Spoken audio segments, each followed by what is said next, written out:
Nosso tema hoje é uma pergunta, né? Quem são os verdadeiros adoradores? Quem são eles? Vamos estudar um pouquinho sobre isso hoje, aprender um pouco mais desse assunto poderosíssimo. Nosso versículo inicial se encontra no livro histórico de João, capítulo 4, verso 24. Vamos ler.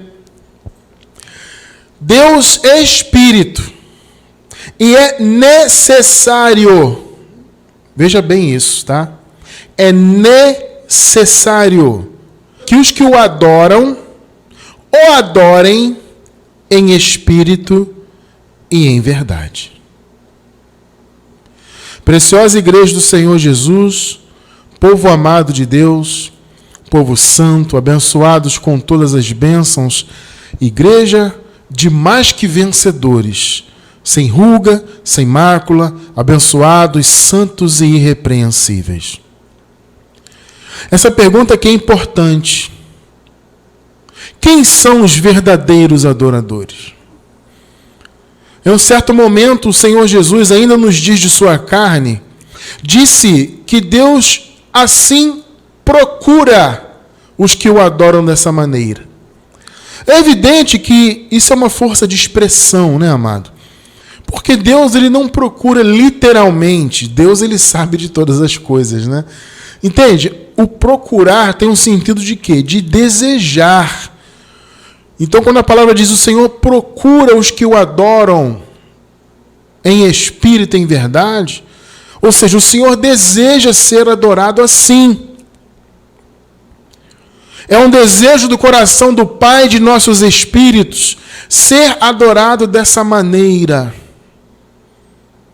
Essa maneira, esse modo de adoração ensinado pela palavra, a verdadeira adoração, infelizmente, ela vem sendo negligenciada por aqueles que se dizem filhos de Deus, né?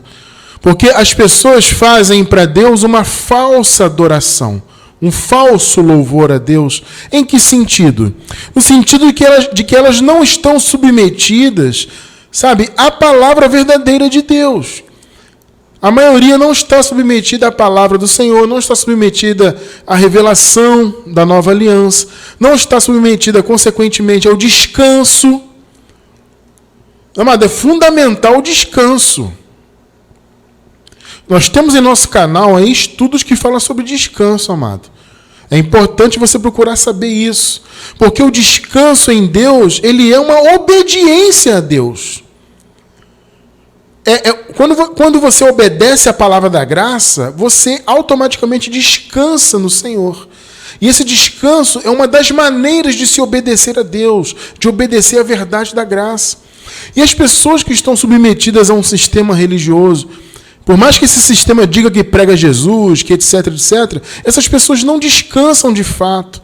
Elas estão sempre ainda praticando obras sacrificiais, obras religiosas, né? Elas estão sempre na dependência de seus próprios esforços. É aquilo que a gente fala aqui quase toda semana, né?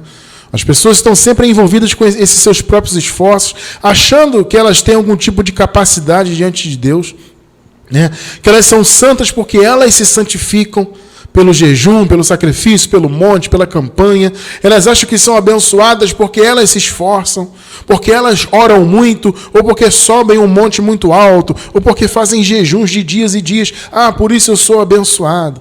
Eu serei salvo. Veja, a pessoa não diz que já é salvo, não. Alguns dizem, veja bem, há um grupo aí no sistema. São dois grupos, né? Há um que diz que já é salvo, porém pode perder a salvação. O que é uma aberração sem sentido, né? É uma aberração teológica, isso não faz nenhum sentido. Mas eles dizem, não, de fato o Senhor já nos salvou, mas nós podemos perder. E a maioria diz que não é salvo ainda. Eu reputo sendo a maioria. E diria além, é a grande maioria. É uma maioria bem extensa, que diz que não é salvo, eu vou ser ainda. O que também é uma aberração até maior. Né? Então diz, eu vou ser salvo através de quê? Não, porque eu obedeço o pastor. Eu vou ser salvo porque eu ando com esse tipo de roupa aqui. Eu vou ser salvo porque o mandamento da igreja diz isso, eu faço. Eu vou ser salvo porque eu tomo santa ceia. Eu vou ser salvo porque eu jejuo. Eu vou ser salvo porque eu sou fiel dizimista. Eu vou ser salvo porque eu guardo o sábado. Sabe? Então a pessoa vai colocando o mérito todo nela. Isso não é descansar. Se você não descansa, logo você não está obedecendo a Deus. Entende? E se você não obedece a Deus, você está em maldição. Porque você está em obras da lei, a Bíblia deixa claro que os que são das obras da lei estão debaixo de maldição. Então a pessoa vive num ciclo, né? De maldição em maldição, todo dia. Muitas das vezes são filhos, eu creio que a maioria é filho de Deus, é salvo no espírito, mas não tem a salvação manifestada na mente, e aí vivem no engano, vivem sem galardão, vivem uma vida triste, né, afastada da verdade. Mas eles se dizem os adoradores. Agora eu pergunto para você que está ao vivo ou você que está pela gravação, raciocine comigo. Essas pessoas podem ser consideradas verdadeiros adoradores? Veja, a pessoa não está na verdade da graça. A pessoa não segue o evangelho plenamente como ele deve ser seguido. A pessoa não descansa no Senhor. A pessoa vive em obras da lei. A pessoa vive submetida a mandamentos de homens. Essas pessoas são verdadeiros adoradores? É o que nós pretendemos responder aqui. Né? Quem são os verdadeiros adoradores? Vamos ler de novo o primeiro versículo, João 4, 24. Observem bem. Deus é o quê? Deus é espírito. O Criador, o Pai, é espírito. E é o quê? Olha o que a palavra diz, irmão. Veja bem essa palavra aí. É necessário. É fundamental. É imprescindível que essa adoração seja como? Em espírito e em verdade. Então, mais uma vez, está frisado aí, ó. Em azul, né? Para quem está vendo aí no YouTube, está frisada aí a palavra necessário, para ficar bem evidente para você. Deus é espírito e é necessário, é imprescindível que os que o adoram, aqueles que desejam adorar o Pai, o façam em espírito e em verdade. Então, meus amados, o entendimento da graça, ele nos direciona a viver de maneira mais correta possível, do ponto de vista do Evangelho, para servirmos a Deus da melhor maneira possível. É aquilo que diz no capítulo 6 da carta aos Hebreus, no versículo 1, né? Diz assim, que nós temos que abandonar o A, E, I, O, U, o ABCD, né? Os rudimentos da doutrina de Cristo e prosseguirmos à perfeição. Muitos ficam só presos nos rudimentos. No início, né, no beabá da obra de Deus, presos em mandamentos, nisso e naquilo, em coisas que serviram, mas ainda para Jesus, serviram ainda nos tempos de Jesus na sua carne. Né? Esses rudimentos serviram quando Jesus estava em carne, porque Jesus veio em carne, veio cumprir a lei em nosso lugar, para nos atribuir a graça. Então, foi necessário, amado, que Jesus de Nazaré passasse pelos rudimentos. Entende? Então, ele viveu os rudimentos das obras da lei. Jesus viveu aquilo tudo por nós. Só que muitos vivem naqueles rudimentos de Cristo, naqueles princípios básicos ainda de antes da cruz. Mas o Evangelho diz, repito, Hebreus capítulo 6, versículo 1, que nós temos que prosseguir a perfeição e deixar aqueles rudimentos da doutrina de Cristo. Seguir a perfeição, buscar servir a Deus de maneira mais perfeita possível. Por quê? Porque é assim que Deus quer, meu irmão. É necessário que os adoradores adorem em espírito e em verdade. Entende? Você tem que adorar a Deus, servir a Deus. Porque uma coisa leva a outra, né, meu irmão? A adoração leva ao serviço e vice-versa. O serviço nos leva a adorar, a adoração nos leva a servir. É uma coisa que está ligada à outra. Então, para você adorar e, consequentemente, servir a Deus, tem que ser em espírito e em verdade. Mas, repito, não é o que nós vemos no meio do sistema. Esse sistema de placas, né, denominacionais, de convenções, de CNPJ, de burocracia, de carteirinha de membro, sabe esse tipo de movimento religioso? Isso não tem nada de adoração no meio disso. Veja bem, amados, muitos desses irmãos, eles até aparentam ser verdadeiros adoradores, né? Porque eles se baseiam muito na aparência. Eu digo isso porque eu vivi, né, muitos anos. Muitos de vocês que estão aí agora ao vivo com a gente, ou pela gravação também, viveram também isso, né? Aquela aparência de adoração, aquela aparência de, sabe, de concentrado. Tem até um, eu não sei agora como é que tá, mas há uns anos atrás tinha até um movimento aí chamado de adoradores extravagantes. Esse pessoal inventa cada uma, né? Então tinha os adoradores extravagantes, aqueles que subiam lá no palco, né? E fazia aquela adoração, e cantava, e se jogava, e rolava, e cantava de joelhos, chorava, e sabe, isso tem muito hoje isso ainda, né? E as pessoas pensam que adoração é isso, é você, sabe, cantar muito alto, ou você rolar no chão, você fazer uma dança especial. E, amado, veja, isso não é adoração. Entende? Isso não é adoração. Não a verdadeira. É uma adoração falsa. Porque, primeiro, não está baseada na verdade. Amado, vamos lá. Uma casa, para ela ter estrutura, para ela se manter de pé, ela tem que ter o quê? Tem que ter uma base sólida. Se você vai construir uma casa, você faz um alicerce sólido, muito bem fundamentado, você pode subir aí, andares e andares, fazer até um prédio. Né? Quando a casa ela é bem sólida na sua estrutura, com vigas fortes e uma base muito bem feita, você pode fazer 2, 3 andares que ela vai suportar. Ela é firme. Entende? Então, usando essa metáfora da casa, vamos trazer isso agora para a adoração a Deus. Se essa adoração não tem a base na verdade, ela pode até ser uma construção bonita. Muitas das vezes você vê uma casa bonita, né? Nossa, que casa linda, que acabamento, que coisa maravilhosa. Mas a base é fraca. Qualquer ventinho vai derrubar aquela casa, por mais linda que ela seja. Então a adoração ela pode ser linda, ela pode ser extravagante, como esse pessoal diz aí, né? O cantor ou a cantora, ou seja lá qual for a arte, né? Geralmente é música, né? A arte mais apresentada em louvor aí é música, né? Mas qualquer arte pode servir para louvar a Deus, obviamente, né? Na palavra nós encontramos louvar a Deus com danças, né, Ju? Louvar a Deus com palmas, enfim, são gestos de louvor a Deus. Mas assim, a música é a mais proeminente, vamos dizer assim. Então você olha os cantores, eles podem cantar muito bonito, eles podem, sabe, ter uma banda maravilhosa, uma estrutura técnica espetacular, e fazer aquele louvor, e todo mundo chora e tudo mais. Amado, se a base não é a verdade, não adianta. Não são verdadeiros adoradores, eles têm aparência de. Só que Deus não está preocupado com a aparência de ninguém. Deus está preocupado com o coração. Entende? Então, é por isso que Jesus disse, o Senhor procura. Ou seja, Ele deseja ser adorado em espírito e em verdade. Ele não quer ser adorado com obras da lei, com sacrifício, principalmente agora na graça.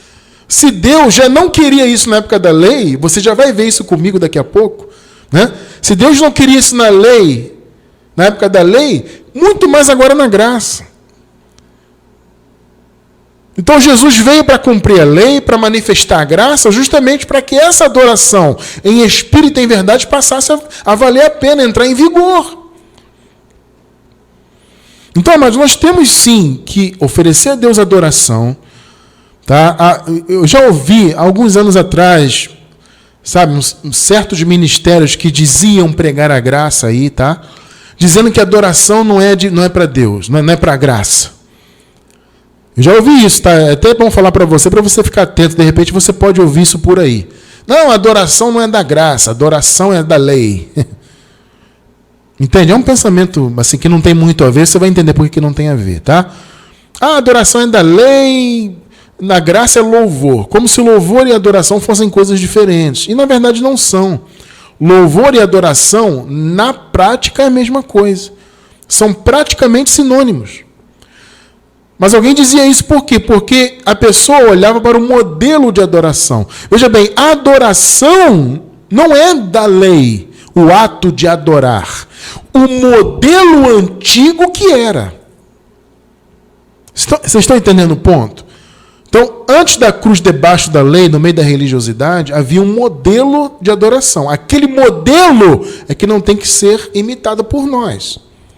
Mas a adoração, o ato de adorar, é sim da graça. Você vai ver isso já já, tá? Então, a atitude de adorar, né, de buscar oferecer a Deus esse louvor, essa reverência ao Senhor, né? Adoração vem do grego proskuneo.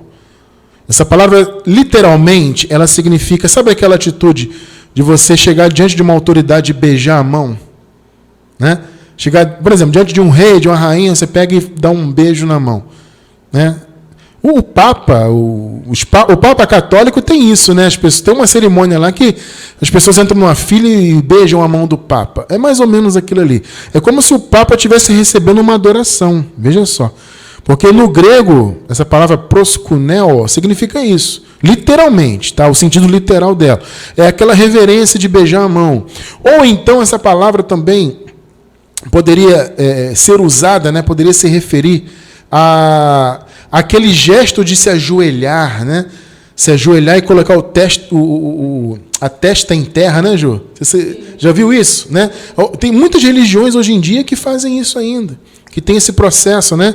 De ajoelhar e colocar a testa até hoje, os religiosos que usam esse tipo de prática, eles têm até um certo orgulho de ter a testa machucada, né? De ter um ferimentozinho na testa, porque eles se ajoelham e colocam a testa no chão, sabe aquele tipo de coisa? Na lei se fazia isso, né? Então era um gesto de adoração. Então, literalmente, era beijar a mão de uma autoridade, ou se ajoelhar, colocar a testa no chão, como se fazia, né, debaixo da lei. Isso era um gesto de quê? De profunda reverência, de você reconhecer a autoridade, né? Então, a adoração é isso. É reconhecer a autoridade. No caso, a adoração a Deus é você reconhecer quem é a autoridade de Deus. É você ter uma profunda reverência a Deus. Eu te pergunto, isso é da lei? Obviamente que não. Isso é do Espírito. Agora, o modelo é que é outro. Não é mais esse modelo de obras da lei, de sacrifício, de joelho no pó, testa no chão. Não é isso mais. Isso é na lei. O modelo é outro. É em Espírito. O proskuneo, a adoração hoje, ela é no espírito. É no homem interior, não é por meio de gestos físicos, não é por meio de adoração extravagante, entre aspas, de gritos, de rodopio, de emoções vazias, de choro teatral, né? Você vê muito isso nas igrejas. Né? Existe o choro verdadeiro? Sim. Claro que há pessoas que se emocionam, e não é errado, amado, se emocionar, tá? Ah, irmão Cristiano, eu estou na graça, é errado eu me emocionar? Claro que não. Mas se for uma emoção verdadeira, você está ali louvando a Deus, ou você recebeu uma palavra que tocou no teu coração fortemente, você chora, você glorifica a Deus. Gente, isso é maravilhoso. Agora, o problema é quando isso é feito de maneira religiosa, para demonstrar que está ali envolvido e faz aquele choro teatral. E, irmão, eu vi muito isso no meio do sistema. Vocês também viram, com certeza. Adoração não é isso. Adoração hoje é diferente, é em espírito. Essa adoração que Deus quer, é em espírito e por meio da verdade. Então, antes da cruz, a adoração, o proskuneo, né, tinha a ver com o quê? Tinha a ver com o gesto físico, né? Essa coisa de beijar a mão. Isso é mais de um ponto de vista humano, né? Para Deus, no caso, era essa coisa de se ajoelhar e colocar a testa no pó da terra, né? Colocar a testa na terra e fazer aquele movimento. Na época da lei era assim. Era um movimento físico, né? E era por meio de obras da lei, segundo lugar, por meio da lei e por meio do templo. Então tinha a ver também com o local. A adoração não podia ser em qualquer lugar. Ela tinha um local específico. No caso, para os judeus era o quê? Era o templo de Jerusalém. Aquele templo que veio abaixo, né? Para eles viria abaixo no ano 70 e veio abaixo nesse famigerado ano 70. Com a destruição de Jerusalém, consequentemente do templo, né? Mas a adoração para os judeus tinha a ver com isso. Tinha a ver com posição física, com obras da lei e com o templo. Então, por exemplo, se a pessoa ia fazer uma adoração, uma oração, o que quer que seja, se ela estivesse longe do templo, ela tinha que fazer em direção ao templo. Entende? Tinha que ter mais ou menos uma noção do posicionamento geográfico do templo e tinha que se ajoelhar em direção ao templo. Tudo em direção ao templo. Por quê? Porque a adoração tinha a ver com o local. Então era o gesto físico, era a obra da lei e era o local.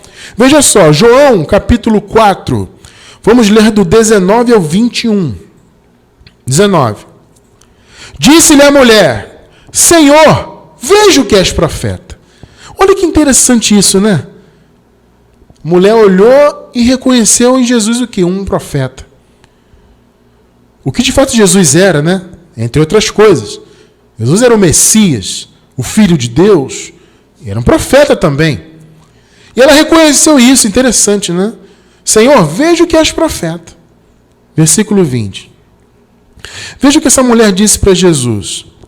Nossos pais adoraram neste monte. Este monte aqui, no caso, é o Monte Gerizim. Era o monte onde os samaritanos ofereciam louvores. Essa mulher que era samaritana. Os samaritanos, eles tinham parentesco com os judeus, né? Os samaritanos, podemos dizer que eles eram também hebreus, israelitas, né? Só que eles não eram do reino de Judá. Então eles não eram judeus. E havia, inclusive, uma rixa, né, entre os judeus e os samaritanos. Os samaritanos diziam que era no Monte Gerizim. Já os judeus diziam que era em Jerusalém, no templo, no Monte Moriá. Então havia essa guerra dos montes, né? É no Moriá, é no Gerizim, é no monte, é no templo. Então ela fala aqui para Jesus: Jesus, eu vejo que você é profeta. Veja bem, Jesus, nossos pais adoraram neste monte. Né? No caso, ela fala de Jacó, de Abraão, né? Nossos pais adoraram nesse monte de Gerizim. E vós dizeis que é em Jerusalém. Que em Jerusalém, melhor dizendo, né, é o lugar onde se deve adorar. Está vendo a rixa? Então, olha, os samaritanos entendem que é no Monte Gerizim. Vocês dizem que é em Jerusalém que se deve adorar. Meu irmão, olha a resposta de Jesus no 21. Disse-lhe Jesus: mulher, crê-me, a hora vem. Olha o que Jesus está dizendo. A hora vem. E eu digo para você, irmão, você que está ao vivo aí, que está pela gravação, a hora já veio, tá? Há muito tempo. A hora vem em que nem neste monte, olha só, nem em Jerusalém adorareis o Pai. Olha o que Jesus falou. A mulher estava preocupada em que local se deveria adorar. Para ela era no Gerizim. Para os judeus, em Jerusalém. Em especial no templo ou voltado para o templo de Jerusalém. Jesus disse: mulher, acredita em mim. Vai chegar a hora em que não vai ser nesse monte e nem em Jerusalém que o Pai deverá ser adorado. Amado irmão, amada irmã, vamos lá. Você observou o que Jesus falou aqui? O que ele disse? Ô mulher, não vai ser mais em um espaço geográfico.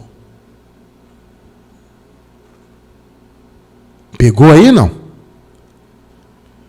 Você está preocupado agora onde devemos adorar? Se é nesse monte aqui, se é lá no templo de Jerusalém. Eu digo para você, não é nem um lugar e nem no outro. A verdadeira adoração não tem espaço geográfico. Não tem templo. Sabe essa história do sistema hoje? Ah, só aqui que Deus se manifesta. Você tem que vir para o nosso templo, entre aspas. É só aqui na nossa placa denominacional. Aqui é a casa de Deus. Entende que isso é uma piada ridícula de mau gosto, inclusive? Isso é uma heresia que não tem tamanho. Esse negócio de templo, que o nosso salão é a casa de Deus. Tem uma pessoa aí, um líder religioso aí, inclusive esse líder diz que prega a graça. Ele costuma dizer que o prédio deles lá, que aliás é um big salão, um big prédio, muito grande, né? Ele diz que lá é o endereço de Deus na terra. Amado, o endereço de Deus na terra é o seu povo. Não é um local geográfico, um endereço, com placa, com CNPJ, esquece isso.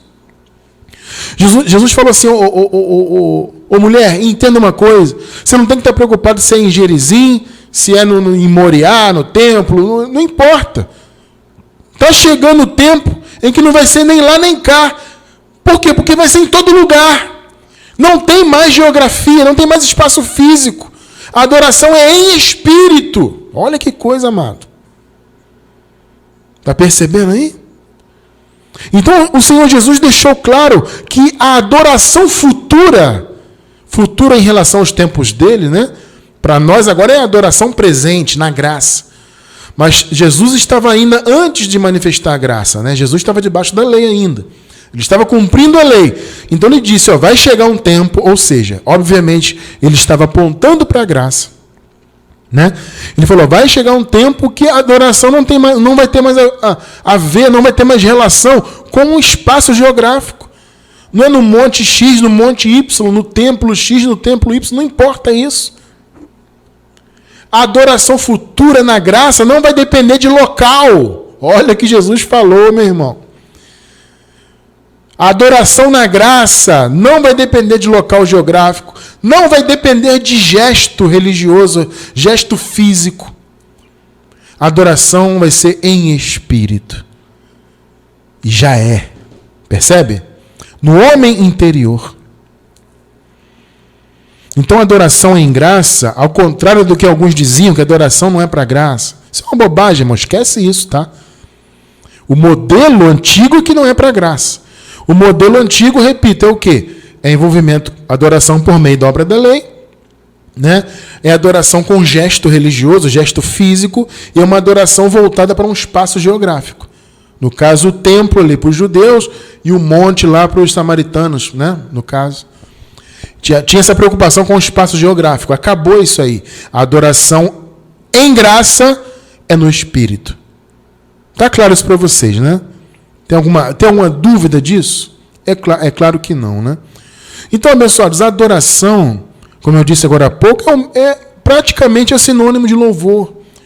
Adoração significa prestar uma reverência, reconhecer uma autoridade e reverenciar essa autoridade. E no caso, o louvor é isso também. A palavra louvor no grego vem da palavra epainos. Significa também você prestar reverência, você dar uma distinção de honra. O louvor é isso, é você honrar alguém que você reconhece, uma autoridade, um poder. Né? Então, você vê que adoração e louvor são sinônimos na prática. Né? São palavras diferentes, a princípio parece que são coisas diferentes, mas na verdade tem o mesmo fim. Porque você adora e quando você adora e quando você louva, você está fazendo a mesma coisa, ou seja, você está dando uma distinção de honra, no caso para Deus, para o Pai. Então adoração e louvor é reverenciar, é honrar o eterno. Então quando você honra a Deus com a sua vida, isso é louvar, isso é adorar, é a mesma coisa. Só que, repito, não tem a ver com obras da lei, não tem a ver com gestos religiosos, não tem a ver com um templo, com um local físico. Não tem nada a ver com isso. Adoração em espírito. João 4, 23. Olha só que palavra. Mas a hora vem, e agora é. Veja que Jesus já profetizou, é agora. Por quê? Porque Jesus estava ali para fazer cumprir a lei e estabelecer a graça. Então falou, o momento é agora. Eu estou aqui cumprindo a lei, eu vou liberar a graça. Em que os verdadeiros adoradores adorarão o Pai. Olha aí, ó, em espírito e em verdade. Porque o Pai procura, é aquilo que nós falamos no início, né? a tais que assim o adorem. Olha só aí, ó, os verdadeiros adoradores. Quem são esses? São os que não adoram por meio de obras da lei ou por meio de obras religiosas. São os que não adoram com gestos físicos religiosos e são os que não adoram envolvidos com templos, com espaço físico, preocupados em um suposto espaço físico sagrado, um salão, um prédio que é sagrado. Isso não existe, irmão. Deus procura os verdadeiros adoradores que o adoram em espírito e em verdade. Então, quem são os verdadeiros adoradores? São aqueles que adoram a Deus com o coração em graça, que assumiram a graça por revelação em sua vida, que abandonaram obras da lei, abandonaram todo aquele conceito religioso, né? Abandonaram essa visão de templo sagrado, de me reunir num templo, porque só ali que Deus se manifesta. Isso não existe, amado. A adoração em espírito e em verdade. Então Jesus disse, a hora vem, já veio, né? Em que os verdadeiros adoradores adorarão o Pai em espírito e em verdade. Porque o Pai procura a tais que assim o adorem. Amados, nessa nova aliança, nós somos chamados a adorarmos a Deus em espírito. Independentemente de obras da lei, independentemente de gestos religiosos, de um tipo de roupa religiosa, isso não tem nada a ver com adoração. E muito menos com espaço geográfico, um suposto local santificado, não tem mais isso. A adoração é em espírito. Entende? Observe uma coisa, amado, vamos raciocinar. Como é que se operava ou se praticava a lei? Por meio de quê? Por meio da carne. Né? Tanto que o apóstolo Paulo diz em Romanos, no capítulo 8, ele diz que a lei estava enferma pela carne. O problema da lei não era a lei em si, né? Porque a lei ela veio de Deus, é espiritual. Mas ela era praticada por meio da carne. Então a carne tornou a lei enferma. Vocês entendem esse raciocínio? Porque a carne cometia o pecado, a lei dizia, isso é pecado, então trazia morte, né, espiritual. Então a lei se tornou enferma pela carne. Então adorar por meio da lei era adorar com a carne. Por meio dos sacrifícios, né? Os sacrifícios corporais, como o próprio jejum de alimentos, é um tipo de sacrifício corporal, né, que se oferecia, entre outros. Além dos sacrifícios de animais que se oferecia, a própria pessoa oferecia o seu próprio sacrifício corporal. Entende? De jejuns, do duro trato do corpo, né, como o apóstolo Paulo diz, e por aí vai. Então, a adoração na lei é o quê? Por meio da carne. Obras da lei, por meio do tipo de roupa, essa roupa aqui é santa. Você entende esse tipo de coisa religiosa? Isso é o quê? Isso é carne. Na graça, a adoração em espírito, ou seja, ela independe dessas coisas carnais. Ela independe de um espaço geográfico. Ela independe de uma posição física. Isso é coisa da carne. Entende? Espaço geográfico é o quê? Né? É a sua carne que está ali, na prática, vamos dizer assim. Né? Então, no templo, a adoração era no templo. Entende que isso não tem a ver com o espírito? Porque o espírito ele não está preso no local geográfico. Esse é o ponto que eu estou querendo passar para os irmãos. Entende? A carne ela tem essas limitações de um espaço físico. O espírito ele é livre. Está percebendo o ponto? A adoração em espírito, portanto, independe de obras da lei, porque Jesus já cumpriu a lei. Ele independe de posições físicas, isso é coisa da carne. Ele independe de espaços geográficos. O nosso chamado é adorar em espírito, é no homem interior. É você adorar a Deus com o seu coração, com a sua mente ativada na palavra, sem obras da lei, sem roupa religiosa, sem posição religiosa, sem espaço geográfico. É aqui, no homem interior. Em espírito. Romanos 1:9. Veja só. Pois Deus, olha só o que Paulo fala aqui. Pois Deus, a quem sirvo em meu espírito. Observe isso. Antes eu servia na lei, era por meio da carne. Agora não, eu sirvo a Deus em meu espírito. Por meio de quê? No evangelho do seu Filho. O evangelho de Jesus Cristo, no caso já ressuscitado aqui, né? Pois Deus, a quem sirvo em meu espírito. Olha só, o serviço, a adoração é o quê? Em espírito. Não tem a ver com lei, com espaço geográfico, com o que quer que seja. Pois Deus, a quem sirvo em meu espírito, no evangelho de seu Filho, me é testemunha de como incessantemente faço menção por vós. Então você vê, Paulo está dizendo o quê? Eu sirvo em espírito e em verdade. Por quê? Eu sirvo em espírito, ou seja, não sirvo na carne, e eu sirvo no evangelho. Espírito e verdade. Percebeu? Filipenses 3:3. Vejam só. Porque a circuncisão somos nós. Aqui Paulo está falando dos religiosos, né? Que iam nas igrejas dizer que eles é que eram, né, que tinham que ser observados, eles que tinham que ser seguidos, porque eles eram da circuncisão, eles eram pessoas que cumpriam a lei, eles eram pessoas, né, descendentes lá de Abraão na carne, e guardavam o sábado e faziam, né, todo aquele mover da lei religioso. Nós somos a circuncisão. E eles tentavam enganar a igreja com isso, né? Aí Paulo escreveu e disse, Filipenses, a circuncisão somos nós. Não é esse povo aí da lei, não. Somos nós. Nós quem? Nós que servimos a Deus como? Nós que servimos a Deus em espírito. E nos gloriamos em Cristo Jesus. E não confiamos na carne. Aí, ó. Mais uma vez, no contexto, Paulo está falando da obra da lei, dos legalistas, né, dos judaizantes, que queriam fazer as igrejas ficarem envolvidas com as obras da lei. Esses confiavam na carne, porque lei era operada por meio da carne. Entende? Então Paulo falou, gente, a circuncisão não é esse povo, não.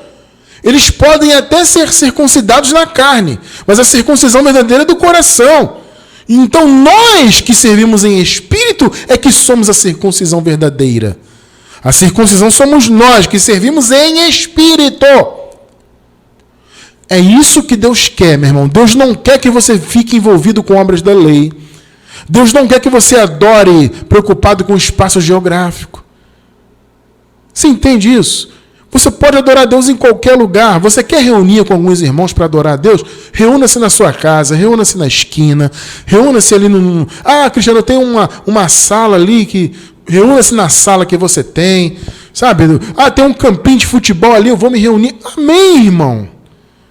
A gente, veja bem, amados, nós não somos contra a igreja estar junto e se reunir. Só que a igreja não tem que estar limitada a um espaço que, aqui é santo. Só pode ser aqui, porque aqui tem uma placa, aqui tem aprovação da prefeitura, tem um CNPJ. Então aqui é que Deus mora. Não, não. Deus mora dentro de nós. A adoração não pode se limitar a espaços geográficos.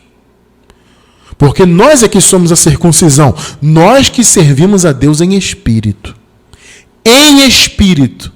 Jesus falou o quê? Que Deus procura, Deus quer ser adorado assim. Pelos verdadeiros adoradores, os genuínos, os que estão debaixo da graça. Não é adorador com aparência de adorador, adoração extravagante, e com louvor, e com banda, e com milhões de dólares, e com uma estrutura. Não é isso. Deus não está preocupado com estrutura. Você acha que Deus está preocupado? Eu só vou receber adoração ali se aquela igreja, entre aspas, tiver uma cadeira estofada, se aquela guitarra for a melhor, e se aquela banda tiver um... Você acha que Deus está preocupado com isso? É claro que se você pode ter um instrumento para você trabalhar bom, da melhor maneira possível, é claro, mas Deus não está preocupado com isso.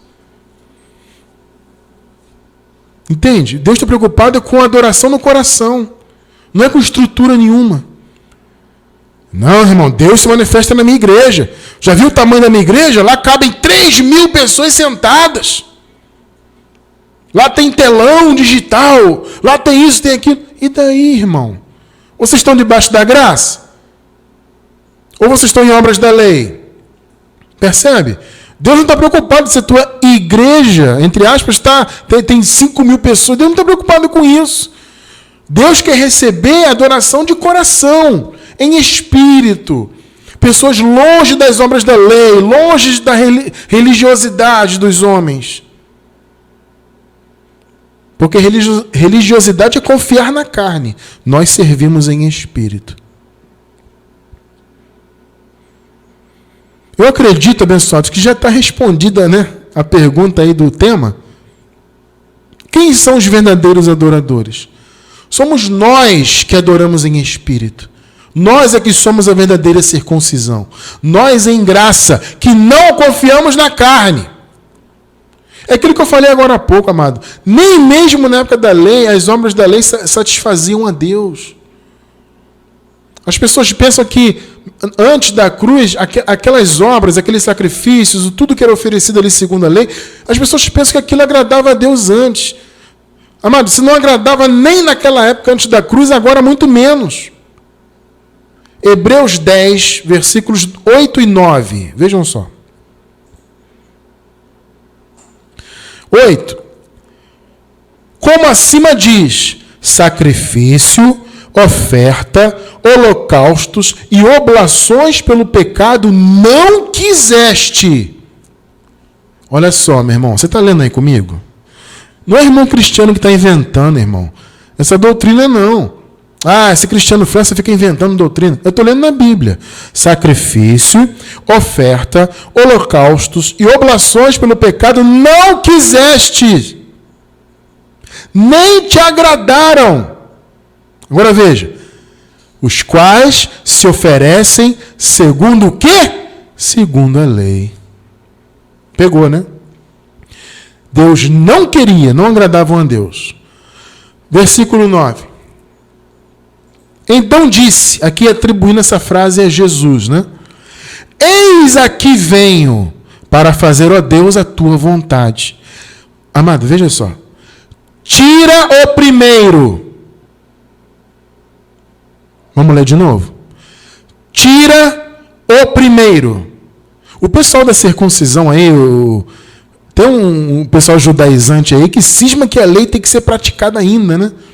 Tem gente aí escrevendo livro que não tem que praticar a lei para ser salvo. Cuidado com isso, irmão. Está se espalhando pela internet aí. O pessoal aí da Torá, né? Não, tem que guardar a Torá, tem que guardar a lei para ser salvo. Tem livro aí rodando na internet, tem gente aí preocupada com isso aí. Vamos ler aqui o 9.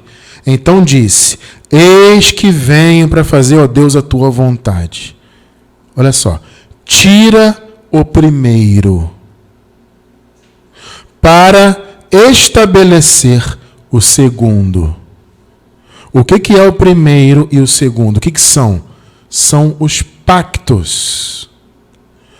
O primeiro pacto, a lei, os mandamentos, Torá, 613 mandamentos, é o primeiro. O que a palavra diz? Tira o primeiro. Entende? Para estabelecer o segundo. A adoração tem a ver com o primeiro? Eu acho que não, né? Pegou aí? Primeiro foi retirado. Jesus cumpriu. Lá na cruz. Estabeleceu o segundo. Definitivo pacto. A nova aliança foi estabelecida em Cristo. A graça. O verdadeiro adorador está submetido a essa graça. A adoração é feita em espírito e por meio da verdade. Que tipo de adoradores Deus procura na nova aliança? Que adorem em espírito e em verdade. Ou seja, adorem através do espírito, não pela carne, e adorem por meio da verdade. Efésios 4, versículos 14 e 15. Para que não sejamos mais meninos inconstantes. Olha o que Paulo está falando aqui. Aqui está falando do crescimento, né, da edificação, do amadurecimento da igreja. Ele fala, a igreja tem que amadurecer para que nós não sejamos mais meninos inconstantes, levados em roda por todo o vento de doutrina, pelo engano dos homens que com astúcia enganam fraudulosamente. Então, estava falando de quê? Obviamente daqueles que são judaizantes, que eram, né? E que são até hoje judaizantes, queriam fazer o povo viver debaixo de obras da lei. Então ele fala, esses homens aí são enganadores, eles têm astúcia, eles enganam fraudulosamente. 15. Antes, Efésios, sigam a verdade em amor. Olha o que Paulo está falando. Seguir o quê, irmão? A verdade. Seguir a verdade. Porque a adoração é isso. Os verdadeiros adoradores vão adorar a Deus. Jesus disse lá, antes da cruz, que o Senhor procura aqueles que o adoram em espírito e em verdade. Ou seja, por meio do espírito, através da verdade. Então, Paulo fala, antes, ou seja, ao invés de vocês darem ouvidos para esses homens fraudulentos, esses homens das obras da lei, antes, seguindo a verdade em amor, cresçamos em tudo naquele que é a cabeça, Cristo. Seguir a verdade é a nossa chamada. A verdade é a palavra da graça. Eu pergunto, que evangelho Paulo defendia e pregava? O evangelho da graça. Então, quando Paulo disse, olha, gente, sigam a verdade em amor e não o que esses homens fraudulentos ensinam, Paulo está falando do evangelho que ele pregava. Sigam a verdade, sigam o evangelho da graça. Porque a verdadeira adoração é essa. É servir a Deus em espírito por meio da verdade. Entende? Então, amados, esse é o nosso chamado. É servir em espírito, em nossa mente, com a mente ativada, irmão, na palavra. É conhecendo a verdade. É oferecendo cultos a Deus, mas não cultos religiosos, cultos emocionais, cultos com aparência de santidade, falsa santidade. É culto aqui, ó, no entendimento. Entende? É você receber o alimento do Espírito na tua mente, viver esse alimento, aplicar na sua vida. Percebe isso? É na mente. É adoração na mente. É um culto racional. Esse é o teu chamado. É cultuar a Deus. É servir a Deus. Culto é isso, né? Culto vem do grego latreia. Significa um serviço prestado, né? Se refere ao serviço oferecido a Deus. Culto é isso, é servir a Deus, é cultuar com a mente, é fazer a sua mente estar envolvida com Deus e com a sua palavra. Então ofereçamos a Deus sempre cultos racionais, com a razão, com o entendimento voltado para a palavra, crescendo em tudo, como Paulo diz, seguindo a verdade em amor. Eu encerro com Romanos, capítulo 12, verso 21. Verso 1, tá? Romanos 12, 1. Rogo-vos, pois, irmãos, pela compaixão de Deus, que apresenteis os vossos corpos como um sacrifício vivo, santo e agradável a Deus, que é o vosso culto racional. Olha que coisa linda, amado. Na lei, eles ofereciam o quê? O sacrifício morto, de animais mortos, né? É uma alusão de Paulo aqui. Aí Paulo falou, não, diferente da lei, ofereçam vocês mesmos, só que vivos. Sacrifício vivo, santo e agradável a Deus, que é o culto racional de vocês. É a mente de vocês envolvida na palavra, crescendo na verdade, vivendo e seguindo a verdade em amor. Servindo a Deus em espírito, não por meio da lei, não por meio de jejuns, de cerimônias, de banho, e de pagar preço, e de joelho no pó, testa no pó, lamber o pó da terra. Não é isso que Deus quer. Esse modelo é antigo, é do primeiro pacto. Mas o que vocês leram agora há pouco? Tira o primeiro. Para estabelecer o segundo, ou seja, a graça. O segundo pacto, definitivo, a nova aliança, já foi estabelecida. Então a adoração tem que ser por meio dela. Em espírito, ou seja, não pela carne, mas pelo homem interior, e por meio da verdade. E em nome de Jesus eu agradeço a Deus, irmão e irmã, Irmãos e irmãs, né? Eu agradeço a Deus porque o Senhor nos permite hoje servi-lo e adorá-lo em espírito e por meio da verdade da graça. Isso é um grande privilégio. E a resposta à pergunta do tema já está aí. Quem são os verdadeiros adoradores? Somos nós que estamos debaixo da graça. Nós que somos a verdadeira circuncisão. Nós que não confiamos na carne, mas que servimos a Deus em espírito por meio da verdade da graça de Deus.